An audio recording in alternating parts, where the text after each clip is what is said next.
Hello, welcome. DJ Vic Vapor with you. Bitwig Studio 2.4 open.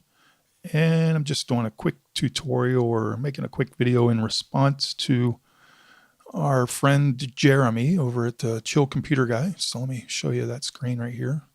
Most of you guys that do Bitwig are probably familiar with myself and Jeremy and the Chillcomputer Guy channel. So if you haven't joined him or checked out his channel, and this is the first time you're hearing about it, jump over there.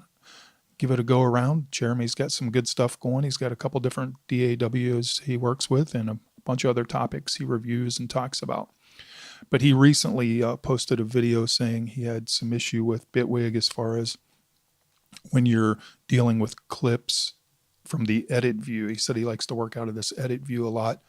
And there's, when you go down here and you're clicking on the bottom here, there's no way to view clips. You can view the the different volume meters and things like that, and you can do all your in and out meters and things over here on the right. But one of his concerns or questions was not being able to see clips. Well, there actually isn't a specific box of clips that you're going to view, but there is the way that Bitwig has it set up isn't really designed to show you the actual square of the clip. What they're allowing you to do is if you're in the mix view, and let's say you want to work on, I've got some bass MIDI, some audio loops, and some chords here. So let's say I want to work on, most or all of this. I'll just go ahead and get everything selected here. So I selected everything. And now if I go back to the edit mode, I hit the little stack button. And everything is right here. Essentially, these squares that I'm hovering over with my mouse are now your clips, and everything is here for you.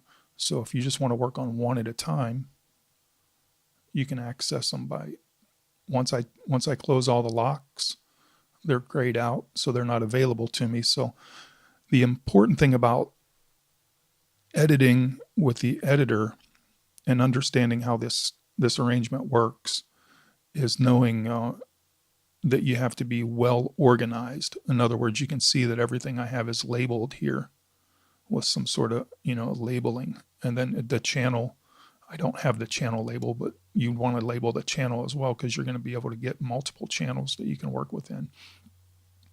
So let's say I wanted to work with bass MIDI 1. I just unlock it, and now you can see those notes are here and available for me to work with right down here.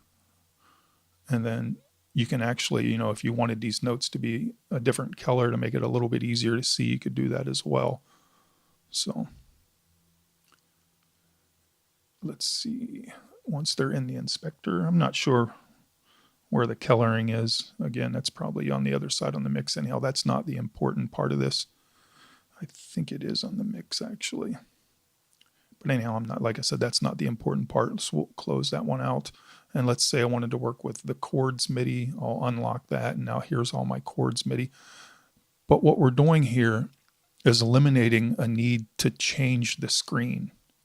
In other words, we don't have to jump down here, or we don't have to jump to arrange, or we don't have to jump back to mix. All the editing can be done right here on one screen, one page within the edit page itself. And it's just done simply by going through here. Even if I have an audio file, which I do have some loops in there, simply down here on the bottom, select the audio wave kind of a little symbol.